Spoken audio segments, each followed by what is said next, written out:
ብርሃን ባንክ ካሽኮ መተግበሪያን ተጠቅመው ወዳጅ ዘመድ ከውጭ ሀገር ገንዘብ ሲልክሎት በተላከበት ፍጥነት ወደ ብርሃን ባንክ ሂሳቦ ገቢ ይሆናል። ካሽኮን ሲጠቀሙ የሚያገኟቸው ልዩ ልዩ ጥቅሞች የተሻለ ምንዛሬ ከተጨማሪ ሽልማት ጋር ምንም አይነት የመላኪያ ገንዘብ ሳይከፍሉ ከ$5 እስከ $20,000 መላክም ይችላሉ። ገንዘብ በካሽኮ በተላከበት ቅጽበት ወደ ብርሃን ባንክ ሂሳቦ በቀጥታ ይገባል። ዘመናዊ፣ አስተማማኝ ደህንነት መጠበቅ ያለው በመሆኑ ከመጭበርበር ስጋት ፍጹም ነፃ ነው። የካሽኮ መተግበሪያ ለአጠቃቀም ቀላልና ቀልጣፋ እንዲሁም ማንኛውም ሰው በሚረዳበት መንገድ የተዘጋጀ ሲሆን እርሶም የካሽኮን መተግበሪያ ከአፕ ስቶርና ጉግል ፕሌይ በማውረድ በየትኛውም ቦታና ጊዜ መጠቀም ይችላሉ ይላል ብርሃን ባንክ። እንደ ስማችን ብርሃን ነው ስራችን ይላል። አጋራችን ስለሆነ እጅግ ነው የምናመሰግነው። ኮከብ 881 መሰላል የብርሃን ባንክ የሞባይል ባንኪንግ የአገልግሎት ገበታ። ከባንካችን ምን አገልግሎት ፈልጉ? የሞባይል አየር ሰዓት መሙላት፣ የትምህርት ቤት ክፍያ መክፈል፣ የአውሮፕላን ጉዞ ትኬት መቁረጥ፣ ገንዘብ ማስተላለፍ ወይስ ስለ ሂሳቦ መረጃ ማግኘት? እንግዲያውስ በማንኛውም ቦታና ጊዜ ወደ ኮከብ 881 መሰላል ይደውሉና ከአገልግሎት ገበታችን መርጠው የፈለጉትን ይከውኑ። ስለ ብርሃን የሞባይል ባንኪንግ አገልግሎት ተጨማሪ መረጃ ካስፈልገው በአቅራቢያ ወደሚገኝ የብርሃን ባንክ ቅርንጫፍ ጎራ ይበሉ። ኮከብ 881 መሰላል የብርሃን ባንክ የሞባይል ባንኪንግ አገልግሎት ፈጣን፣ አስተማማኝና ቀላል። ብርሃን ባንክ እንደ ስማችን ብርሃን ነው ስራችን። ተመልሰናል። አድማጮቻችን ቆይታችን አራዳ ኤፍኤም 95.1 ላይ ያደረጋችሁ ስለሆነ እጅግ ነው የምናመሰግነው። የኤሪክ ቴናግን ጉዳይ እንመልከት። የቀድሞ የአያክስና የማንቸስተር ዩናይትድ አሰልጣኝ ኤሪክ ቴናግ ወደ ጀርመን ተመልሰው የባየር ሊቨርኩሰን አሰልጣኝ ሆነዋል። በጀርመን ሲሰሩ ለመጀመሪያ ጊዜ አይደለም፣ ግን አሁን ደግሞ በጀርመን አሰልጣኝነት በዋና አሰልጣኝነት የመጀመሪያ ኃላፊነታቸውን ይረከባሉ በጀርመን። እንመልከተው ይህንን ጉዳይ። የሻቢ አሎንሶን ቡድን የያዙትኝ በማንቸስተር ዩናይትድ የምናውቃቸው ኤሪክ ቴናግ ወይስ በአያክስ አምስተርዳም የምናውቃቸው ኤሪክ ቴናግ? የትኛውን ቡድን ነው በሊቨርኩሰን የሚያሳዩት? የሚጠበቅ ነው። ልክ ነው። ሻቢ አሎንሶን ለመተካት እሳቸውና ሴስክ ፋብሪጋዝ በሳይሞን ሮልፍስ በክለቡ ስፖርት ዳይሬክተር እና በሲኦ ፈርናንዶ ካሮ እጩ ሆኖ ቀርበው ነበር። መጨረሻ አካባቢ የሴስክ ፋብሪጋዝ ስም ነው ጎላ ብሎ ይነሳ የነበረው፣ ግን በኮሞ ለመቆየት ወሰነ። የሌቨርኩዘንን ብቻ ሳይሆን የሌሎች ፈላጊዎቹንም ጥያቄ ውድቅ አድርጎ ማለት ነው። ስለዚህ ወደ ሁለተኛ አማራጫቸው ወደ ኤሪክ ቴን ሃግ መሄድ ነበረባቸው። ትላንትና እኚህ የቀድሞ የማንቸስተር ዩናይትድ እና የአያክስ አምስተርዳም አሰልጣኝ ይህንን ኃላፊነት ተረክበዋል። ሮልፍስ ባለፉት ጥቂት ቀናት በተለይ የሴስክን ጉዳይ ካወቁ በኋላ ረጅም ጊዜ ኮሚኒኬሽን ወይም ላይን ኦፍ ኮሚኒኬሽን ነበራቸው። እኚህን አሰልጣኝ ሲያነጋግሩ ቆይተው መጨረሻ ላይ ሹመታቸው በዚህ መልክ ይፋ ሆኗል።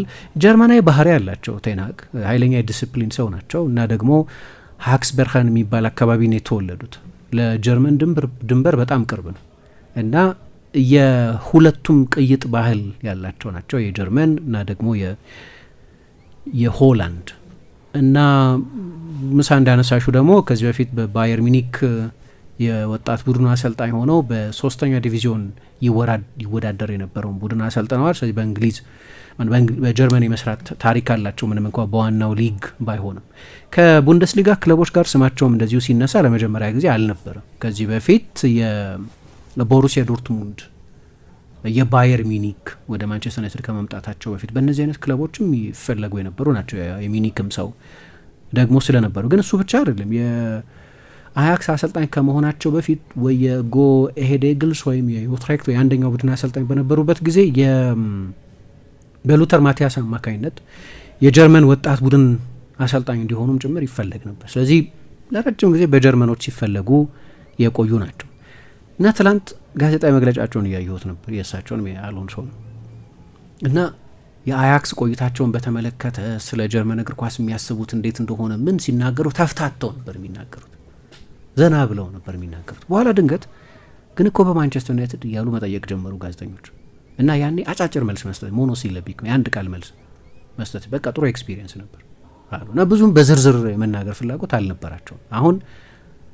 የአያክስ ልክ ነው በጥሩ የሚታወሱበት እና በወቅቱም ከ5 ትልልቅ የአውሮፓ ሊጎች ውጭ ያለ ምርጡ አሰልጣኝ የተባሉ የተጠሩበትን ድንቅ ቡድን ነበር የገነቡት። የቻምፒየንስ ሊግ ግማሽ ፍጻሜ ድረስ የደረሰ ሪያል ማድሪድን በኤርናቢዮ ላይ ሄዶ 4-1 ያሸነፈ፣ ቦኑቺን ሮናልዶን ዩቬንቱስን ቱሪን ድረስ ሄዶ ያሸነፈ እና ደግሞ በእውነቱም ቻምፒየንስ ሊግ ፍጻሜ መድረስ ይገባው የነበረ ቡድን ነው የገነቡት። ቻምፒየንስ ሊግ ፍጻሜ ቢደርሱ ኖሮ ጆዜ ሞሪኞ ያደረጉትን ማድረግ ይችሉ ነበር። ጆዜ ሞሪኞ ከ5ቱ የአውሮፓ ሊጎች ውጭ ያለን ቡድን ለመጨረሻ ጊዜ ቻምፒየንስ ሊግ ፋይናል ያደረሱ አሰልጣኝ ናቸው 2004 ላይ። ከዛ በኋላ የሆላንድ ወይ የፖርቱጋል ቡድን ወይ ሌላ ሊግ ቡድን የአውሮፓ ቻምፒየንስ ሊግ ፍጻሜ ላይ ተጫውቶ አያውቅም። ያንን ለማድረግ ሰከንዶች ብቻ ነበር የቀሯቸው። የሀገራቸውን ሊግ ለ3 ተከታታይ ዓመት አሸንፈዋል። ከዛ ደግሞ የሚያስደንቅ ትውልድ ነበራቸው። ብዙ ተጫዋቾችን ወደ ኮከብነት አሸጋግረዋል። ያ ወደ ዩናይትድ አልመጣም። በሁለቱም ሙሉ ሲዝኖቻቸው ዋንጫ አሸንፈዋል። ልክ ነው።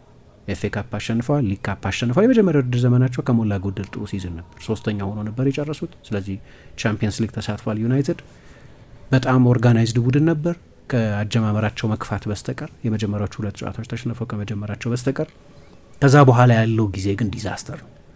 ማንም የማንቸስተር ዩናይትድ ደጋፊ በዚህ ወቅት እንኳን ቡድኑ እንዲህም ሆኖ ጭምር ወደዛ ዘመን መመለስ አይፈልግም። መጥፎ ጊዜ ነበር። በተለይ መጨረሻዎቹ 18 ወራት ሜዳ ውስጥ ቡድኑ የሚጫወትበት መንገድ አይደንቲቲው ማይታወቅ ነው። በተለይ ደግሞ ውጤት ሲጠፋ ችግር ይሆናል። እሱ የዩናይትድ ቆይታቸው ሌላ የሚብራራበት መንገድ የግዢ አካሄዳቸው። አንደኛ ተጫዋች የመግዛት መብት የላቸውም በሌቨርኩዘን ወይም ብቸኛ መብት ያላቸው አይሆንም። ምክንያቱም የአውሮፓ ክለቦች የሲኢኦ የስፖርት ዳይሬክተር የቴክኒካል ዳይሬክተር አካሄድ ነው ያላቸው። ማንቸስተር ዩናይትድ ለተወሰነ ጊዜ እንግዲህ ረጅም ጊዜ የታወቀም የስፖርት ዳይሬክተር አልነበሩም። አሁንም የለውም የስፖርት ዳይሬክተር። ዳና ሾርዝ ነበሩ ለጊዜው። በሳቸው ፈንታ ሌላ ሰው አልሾመም። ቴክኒካል ዳይሬክተር ግን አለው እና የዝውውር ጉዳዮች ላይም እንደ ክሪስቶፈር ቪቬል አይነት ሌላ ባለሙያ አሉ፣ ሌሎችም ሰዎች። ግን ያኔ ሲመጡ ከተደራደሩባቸው ነጥቦች መካከል አንደኛው በዝውውር ጉዳዮች ላይ መወሰን እፈልጋለሁ የሚል ነው እና ዩናይትድም ያን ጊዜ በነበረበት መመሰቃቀል ምክንያትና በዝውውር ጉዳዮች ላይ እንደ ስፖርት ዳይሬክተር ሊሰሩ ይችላሉ ተብለው ኃላፊነቱን ተረክበው የነበሩት ራልፍ ራኒክ ከለቀቁ በኋላ የግዢ ጉዳይን በተመለከተ ሙሉ መብት የሰጣቸው። ምናልባት ያለፈው ክረምት ላይ አንዳንዶቹ ዝውውሮች አንዳንዶቹ ኡጋርቴ የሳቸው አይደለም፣ ሌኒዮሮ የሳቸው ፈራሚ አይደለም የሚሉ አሉ። እንደዚህ አይነት ኤክሰፕሽኖች ይኖራሉ። የክለብ ፈራሚዎች ደግሞ ዩናይትድ አዲሱን ስትራክቸር ይዞ ባለፈው ክረምት ስለነበር መስራት የጀመረው ባለፈው ክረምት የተፈጸሙት አንዳንዶቹ ዝውውሮች ምናልባት የክለብ ዝውውር ይባሉ ይሆናል፣ የአሰልጣኝ ዝውውር ላይ ይባሉ ይችላሉ። በጠቅላላው ግን በአብዛኞቹ ዝውውሮች ላይ የእሳቸው 60% የሚሆኑት ፈራሚዎቻቸው ወይ ከእሳቸው ጋር አብረው የሰሩ በአያክስ ወይ በሆላንድ ሊግ የተጫወቱ ወይ በኪስቮስ የሚወከሉ ናቸው። ኪስቮስ የእሳቸው ወኪል ነው፣ የራስሙስ ሆይሉንድም ወኪል ነው እና ይሄ ዝውውር ደግሞ ኦናናን፣ አንቶኒን፣ ሌሎች ተጫዋቾችን ወደ ዩናይትድ ያመጣ ዝውውር ነው። ብዙ አብዛኞቹ ያልተሳካላቸው ናቸው። በተለይ ደግሞ እንደ ኦናና፣ አንቶኒ በአጠቃላይ ከ150 ሚሊዮን ፓውንድ በላይ የወጣባቸው ተጫዋቾች ስለሆኑ እዛ ይሄ አይሆንም። ግን ሌቨርኩሰን የሽግግር ጊዜ ላይ ነው ያለው። ስለዚህ ቡድኑን እንደ አዲስም የመገንባት ኃላፊነት አለባቸው። ምክንያቱም አሁን እንደሚለቁ የተረጋገጡ ተጫዋቾች አሉ። ሻቢ አሎንሶ ለቋል፣ አሰልጣኝ ነው። ስለዚህ የእሱ ቦታ መሞላት አለበት። ትላንት በጣም ሲያወድሱት ነበር ሻቢ አሎንሶን ራሳቸው ኤሪክ ቴን ሃግ። ቀላል አይመስለኝም ኃላፊነቱ። በዚህ ዓመት ዋንጫ ባያሸንፍም ግን በድጋሚ 2ኛ ሆኖ ጨርሷል። የዴፍቢ ፖካል ፋይናል ደርሷል። የምር ለዋንጫ ተፎካከሩ ለማለት ቢያስቸግርም ግን ለዋንጫ የሚፎካከር የሚመስል ቡድን ከነበር ሌቨርኩዘን ነው የነበረው። ስለዚህ ድንገት ኮንሲስተንትሊ ባየር ሚኒክን የሚፎካከር ቡድን አድርጎት ነው ሄደው። አምና አሸናፊ ነበር፣ ዘንድሮ 2ኛ ነው። አምና የዴፍቢ ፖካል አሸናፊ ነበር፣ ዘንድሮ ፋይናሊስት ነው እና ሁለቱም ሲዝኖች ላይ ውብ እግር ኳስ የተጫወተ ቡድንን ነው አሰልጥኖ የነበረው። ግን እሱ ብቻ መልቀቁ አይደለም። ፍሎሪያን ቪትስ አሁን እንደምንሰማቸው መረጃዎች ጥንካሬ ከሆነ አይቆይም፣ ወደ ሊቨርፑል ይመስላል አሁን ያሉት መረጃዎች። የዝውውር ጉዳዮች ሲጠናቀቁ ካልሆነ በስተቀር አፍን ሞልቶ እርግጠኛ ሆኖ መናገር ሁልጊዜም አስቸጋሪ ነው። ግን ያሉትን ፍንጮች ሁሉ ካየን የጀርመን በጣም ተአማኒ የሚባሉትን የእንግሊዝ በጣም ተአማኒ የሚባሉትን ብዙሃን መገናኛዎች ካየን ባየርንን ለማባረር ነው 150 ይላል ያን ሀገር ፊዮርቶፍ ያሉት እንጂ ለሊቨርፑል ከ125 እስከ 130 ባለው ይሸጡታል። እንግዲህ ስቲል በጣም ትልቅ ገንዘብ የሚወጣበት ዝውውር ነው የሚሆነው። ትልቅ ተጫዋች ነው ለነሱ። ለ2 ሲዝኖች ደብል ያሳካ ነው። ደብል አሲስት፣ ደብል ባለ 2 ዲጂት አሲስት፣ ባለ 2 ዲጂት ጎል ያስቆጠረ በአውሮፓ ካሉ ምርጥ ተጫዋቾች መካከል አንደኛው ነው። እሱን ያጡታል። የተረጋገጠ ይመስላል። ይሄ ወዴት ይሄዳል የሚለው ካልሆነ በስተቀር የመልቀቁ ጉዳይ ግልጽ ይመስላል። ዮናታን ታህ የተረጋገጠ ነው። እሱም ወደ ባየር ሚኒክ ይሄዳል። ቪክቶር ቦኒፌስ በዚህ ዓመት ሚናው የላቀም ባይሆን ባለፈው ጥርም ወደ ክርስቲያኖ ሮናልዶ አልናስር ሊሄድ ጫፍ ላይ ደርሶ ነበር። በኋላ የአስቶን ቪላውን ተጫዋች ጆን ዱራንን መረጡና ዝውውሩ ሳይሳካ ቀረ እንጂ እሱም መልቀቁ አይቀርም ይባላል። ፓትሪክ ሺክ እሱም ላይቆይ ይችላል። ከሁሉ በላይ ግን የፍሪምፖንግም ዝውውር የተረጋገጠ ወደ ሊቨርፑል እንዲያውም ሜዲካል ምን ሁሉ አድርጓል ነው የሚሉት። እነዚህ ተጫዋቾች አሉ። ግሪማልዶም የስፔን አንድ ትልቅ ክለብ የሚፈልገው ከሆነ ወደ ሀገሩ መመለስ ይፈልጋል ይባላል። አሁን ይሄ ምን ይነግረናል? ትልቅ አዲስ የቡድን ግንባታ ላይ ያለን ቡድን ሊረከቡ እንደሆነ እናያለን። እና አሰልጣኝ ማን ነው ትላንትና ሳይሞን ሮልፍስ የስፖርት ዳይሬክተሩ አብረዋቸው ነበር የስፖርት ጋዜጣዊ መግለጫ ሲሰጡ። በአንድ በኩል ኤክሳይቲንግ ነው፣ በጣም አዲስ ታሪክ የመጻፊያ እድል ማለት ነው ይሄ ቡድን እንደገና የመገንባት እድል ብለዋል። ግን ምን አሉ በተደጋጋሚ ኤሪክ ቴን ሃግ ያ ቨርቹ የጀርመን ቨርቹ የሚሉት ነገር አለሳቸው። የጀርመን ቨርቹ ወርክ ኤቲክ ነው፣ ጠንክሮ መስራት፣ ቡድን ይሄ እንዲኖረው ፈልጋለሁ። ግን ፈርናንዶ ካሮ በአሎንሶ ስር ባለፉት አመታት ባየር ሌቨርኩዘን የፖሴሽን ቡድን የመሆን ባህል እና መታወቂያ አለው እና ቡድናችን በአዲሱ አሰልጣኝ ስር የፖሴሽን ቡድን፣ የፕሬሲንግ ቡድን፣ የተጋጣሚ ቡድን ዶሚኔት የሚያደርግ ቡድን እንዲሆን ነው የምንፈልገዋል። ስለዚህ ግልጽ ነው ከአሰልጣኝ ኤሪክ ቴን ሃግ የሚፈልጉት የአያክሱን አይነት ቡድን እንዲሰሩላቸው። አያክስ ደግሞ በእርግጥም እንደዛ ነበር። እኔ አለመቻል እንደሆነ አላቅም በማንቸስተር ዩናይትድ ያንን የፖሴሽን ቡድን መስራት የክህሎት ጉዳይ ሊሆን አይችልም። ያንን ቡድን ስለሰሩት ራሳቸው አንዳንድ ሰዎች የሚከራከሩት እንግዲህ አያክስ ራሱ ካልቸር አለው፣ የአያክስ ካልቸርን ፊት የማድረግ ያለማድረግ ጉዳይ ነው። እኔ እንኳን መቻልም ነው፣ ምክንያቱም የአሰልጣኙን እጅ በሚገባ የምናይበት ቡድን ነበር። ያ የአያክስ ቡድን አስደናቂ ቡድን ነበር። የሚጫወትበት መንገድ ምርጥ በነበረበት ጊዜ ሲቲ፣ ምርጥ በነበረበት ጊዜ ሊቨርፑል፣ ምርጥ በነበረበት ጊዜ ባርሰሎና ከሚጫወቱት ጋር የሚቀራረብ እግር ኳስ የሚጫወት ቡድን ነበር። ማንቸስተር ዩናይትድ ውስጥ በአንድ ወይ በሌላ ምክንያት ይህንን ማድረግ አልቻሉ። አንዱ ፈተና ለምሳሌ አንዳንድ ስፔሲፊክ ቦታዎች ላይ ስፔሲፊክ ተጫዋቾች ያስፈልጋሉ ይህንን እግር ኳስ ለመጫወት። ለምሳሌ በአያክስ ዲዮንግ ነበራቸው። ዲዮንግ ባይኖር አያክስ እንደዛ ለመጫወት ይቸገር ነበር። ለምሳሌ ከዲዮንግ መልቀቅ በኋላ ኤድሰን አልቫሬዝን በተጠቀሙበት ጊዜ ተመሳሳይ ኳሊቲ አልነበሩም። አያክስ ጥሩ ተክተውታል እና አንዳንዴም ሉቾ ማርቲኔዝን እዛ ቦታ ላይ ያጫወቱት ነበር። እንደዚህ ግን በጣም አስፈላጊ ተጫዋች ነበር። ከዛ በኋላ ይህንኑ ተጫዋች ወደ ማንቸስተር ዩናይትድ የማምጣት ፍላጎት ነበራቸው። በጥብቅ ነበር የፈለጉት። እንደማይሆን ተጫዋቹ በባርሰሎና እንዲሸጥ እየተፈለገም ቢሆን አልለቅም አለ። ስለዚህ ዝውውሩ እንደማይሳካ ምልክቶች ነበሩ። ግን ኢንሲስት አደረጉ እስከ ኦገስት መጨረሻ ድረስ። አልሆን ሲል ካሰሚሮን አመጡ። ካሰሚሮ በወቅቱ ከዲዮንግ አንጻር ካየሽው የበለጠ ትልቅ ተጫዋች ነው። የመጨረሻ ሪያል ማድሪድ ጨዋታውን ሲያደርግ የዩኤፋ ሱፐር ካፕ ፋይናል የጨዋታው ኮከብ ተጫዋች ነበር። ግን ከዲዮንግ በጣም የተለየ ተጫዋች ነው። የዲዮንግ አይነት የፖሴሽን እግር ኳስ ለመጫወት የሚሆን አማካይ አይደለም። ካሰሚሮ የበለጠ ንጹህ ነጣቂ ነው። እኔ እንዲያውም በእንግሊዝ ሰርፕራይዝ አድርጎኛል በፓሲንግ ችሎታው። ግን ዞሮ የዲዮንግ አይነት ፓሰር አይደለም። ይሄ ዋና ምክንያት ይሁን ወይም ምን አላቅም። እኔ አንድ የሚታየኝ ራሳቸው የተናገሩት የማንቸስተር ዩናይትድን የጨዋታ ባህል በተመለከተ ከዚህ በፊት እንዳነሳ ነው ከባድ ስህተት ያለበት አረዳድ አላቸው። ማንቸስተር ዩናይትድን በአንድ ጊዜ ቪያ ፕሌይ ከሚባል የፕሪሚየር ሊግን ጨዋታዎች ለሆላንድ ማርኬት ምናምን የማስተላለፍ መብት ካለው ብዙሃን መገናኛ ጋር ያናገር ፊዮርቶፍ ነው የጠየቃቸው። የቀድሞ የቡንደስሊጋ የፕሪሚየር ሊግም ተጫዋች ነበር ያናገር ፊዮርቶፍ። አሁን ብሮድካስተር ጋዜጠኛ ሆኖ ይሰራል። ለምንድነው ቡድን እንደ አያክስም አይጫወት? ይሄ ቡድን አያክስን አይመስልም በጭራሽ። የቴንሃግን ቡድን ወይ በአያክስ የምናውቀውን የቴንሃግን ቡድን አይመስልም አላቸው እና የሚያስደነግጥ መልስ ሰጡ።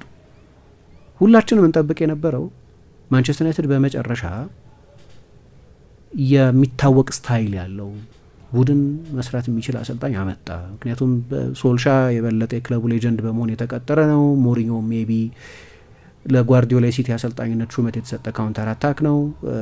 ምክንያቱም በተመሳሳይ ክረምት ነው ሁለቱም ወደዛ የሄዱት። ከቫንሃል እና ከሞይስ ኤክስፐሪመንት በኋላ አሸናፊ አሰልጣኝ ያስፈልጋል ተባለ።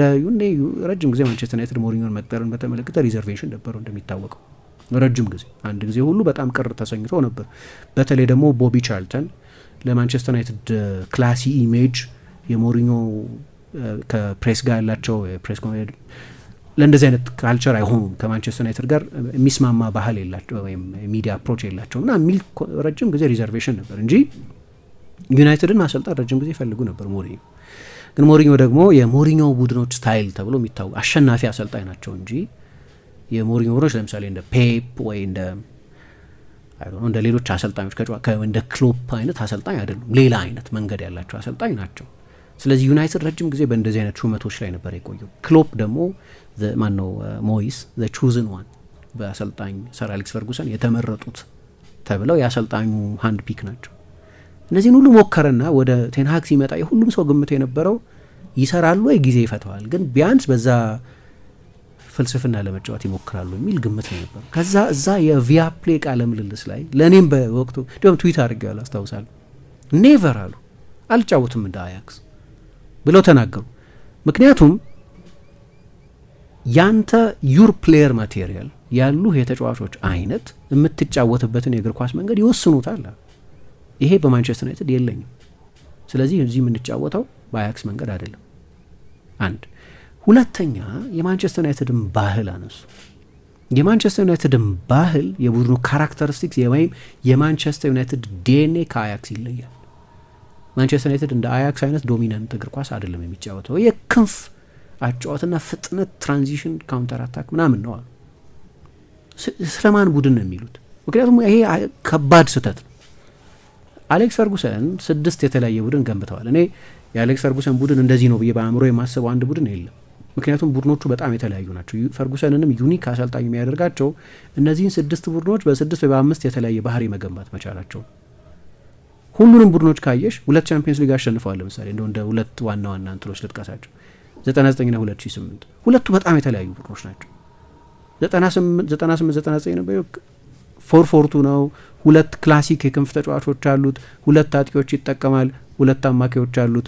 አንዱ ቦክስ ቱ ቦክስ ነው፣ አንዱ ሲቲንግ ነው፣ ዲስትሮየር። በጣም ይለያያል። 2008 ላይ የነበራቸው ቡድን ደግሞ 2008 ላይ ደግሞ የነበራቸው ቡድን ባለፈው ስናነሳ እንደነበረው ፊክስድ አጥቂ የለውም። ሩኒ፣ ሮናልዶ፣ ቴቬዝ እና ጊግስ ቶሎ እና አንዳንዴ ናኒ ፍሉይዲቲ ኃይለኛ። ያኛው ፊክስድ ነው በጣም የግራ ክንፍ ተጫዋች ነው፣ ግን ደንበኛ የተች ላይ የግራ ክንፍ ተጫዋች ነው። ቤካም ክሮሰር ነው፣ ጊግስ ድሪብለር ነው። በቃ የተቆጠረ የሚታወቅ ባህሪ ነበር። ክላሲክ 4-4-2 ነው። 4 አጥቂዎች አሉት፣ ቦታ የተቀያየሩ ሚና የሚቀያየሩ ሮቴት የሚያደርጉ። 2008 ላይ ደግሞ እኔ በፕሪሚየር ሊግ ካየኋቸው ታክቲካሊ ሞስት ኮምፕሊት ቡድን እሱ ነው። ከፈለገ በፖሴሽን ይጫወታል፣ ከፈለገ ፕሬስ ያደርጋል፣ ከፈለገ በሎ ብሎክ ይጫወታል፣ ከፈለገ በትራንዚሽን እንደፈለገ መጫወት የሚችሉ። እንዴት ነው የምታወዳደራቸው? እነዚህ ሌላ ትውልድ ሌላ አይነት ቡድን የ9 ዓመት ልዩነት አለ። ብዙዎቹ 99 ላይ የነበሩት ቡድኖች 2008 ላይ ያኛው ሞር ሞደርን ነው። ለምሳሌ ጊግስ እና ስኮልስ ነበሩ አይደል? ኪን እና ስኮልስ ነበሩ። የበኋላው ላይ 2 ፓሰሮች ናቸው፣ ማይክል ካሪክ እና ፖል ስኮልስ። የበለጠ ዩሮፒያን እና የትኛውን ቡድን ነው የሚሉን የማንቸስተር ዩናይትድ ዲኤንኤ ሲሉ አንድ አይነት አይደለም። የማንቸስተር ዩናይትድ ዲኤንኤ የሚባል የለም። የተለያየ ቡድን ነው አሌክስ ፈርጉሰን የገነቡት። ስለዚህ አዳፕተብል አሰልጣኝ ናቸው። እንደ ትውልዱ እንዳሏቸው ተጫዋቾች ጊዜው እንደሚጠይቀው ነገር የሆነ ጊዜ 4-4-2 ተውና ኮልና ድዋይት ዮርክን አስወጡ፣ ቬሮንና ቫን ኒስተልሮይን አመጡ። 4-5-1 ሆነ። 4-5-1 5 አማካዮችን ይጠቀማል። 5 አማካይ የአውሮፓ ፉትቦልን ዶሚኔት ያደርጋል ብለው አመኑ። የትኛው ነው የማንቸስተር ዩናይትድ ዲኤንኤ? እዚህ ጋር ወይ በቂ ሪሰርች አላደረጉም ወይ ለዛች እንግዲህ ጥያቄ የሰጡት ግትር መልስ ሊሆን ይችላል። ግን ሲጀመር የዩናይትድን ማቴሪያል የለኝም አንድ ነገር በቃ ተጫዋቾቹ ስለሌሉኝ አሁን ያሉኝን ተጫዋቾች ነው አዳፕት ማድረገው እና በካሴሚሮ በዛ መንገድ መጫወት አልችልም ማለት አንድ ነገር ነው እና እኔ የተሳሳቱ ይመስለኛል። ይሄ የዲኤንኤ ሜታፎር ከባድ ችግር ነበር እና ዩናይትድ ስፔሲፊክ የሆነ አንድ ዲኤንኤ አልነበረው። ስለዚህ አንድ አሰልጣኝ መጥቶ የፖሴሽን እግር ኳስ ልጫወት ቢል ከማንቸስተር ባህል ጋር ተጣላ ይባላል። አንድ ስታይል ነው የመረጠው። በባርሰሎና ልክ ነው። ለምሳሌ ባርሰሎና ፌመስሊ የሆነ የሚገዙለት ፍልስፍና አለ፣ የክራይ ፍልስፍና እንበለው። ግን በማንቸስተር ዩናይትድ እንደዛ አልነበረም እና ሲጀመር አይሰራም። የሆነ ጊዜ ታፍ ፊዚካል ምናምን ብራያን ሮብሰን ወይ ማርኪውዝ ወይ እንደዚህ አይነት ጉልበተኛ ተጫዋቾች ምናምን ነበሩት። የሆነ ጊዜ ሃይ ቴምፖ እግር ኳስ ተጫውቷል። የሆነ ጊዜ ካርሎስ ኪሮጅ በነበሩበት ጊዜ በጣም የጥንቃቄ ኮንቲኔንታል እግር ኳስ የሚጫወት ሞደርን ቡድን ነበር። የሆነ ጊዜ ሌላ ቡድን ነበር፣ ፍሌክሲብል ቡድን ነበር። በሌቨርኩሰን ይሄ ግራ መጋባት ያለ አይመስለኝም። የረጅም ጊዜ 30 ዓመት 40 ዓመት የቆየ አይደንቲቲም ባይሆን በሌቨርኩሰን ግን ትላንትና ፌርናንዶ ካሮም ሳይመን ሮልፍስም እንዳሉት የሻቢ አሎንሶ መንገድ አለ። የሻቢ አሎንሶ መንገድ እሳቸው በአያክስ ከሰሩት ቡድን ብዙ የተለየ አይደለም። ተመሳሳይ ባህሪያት አሉት። ምናልባት ያኛው 4-2-3-1 ነው ይሳቸው የ3-4-2-1 ነው ነገሩ። የሲስተም አይደለም ለነገሩ። አንቺ 3-4-2-1 ነው የተጫወች በጣም ዲፌንሲቭ መሆን ይችላል። 3-5-2ን 3-4-3-3ን የተጫወች በጣም ነገሩ የሲስተም ጉዳይ አይደለም።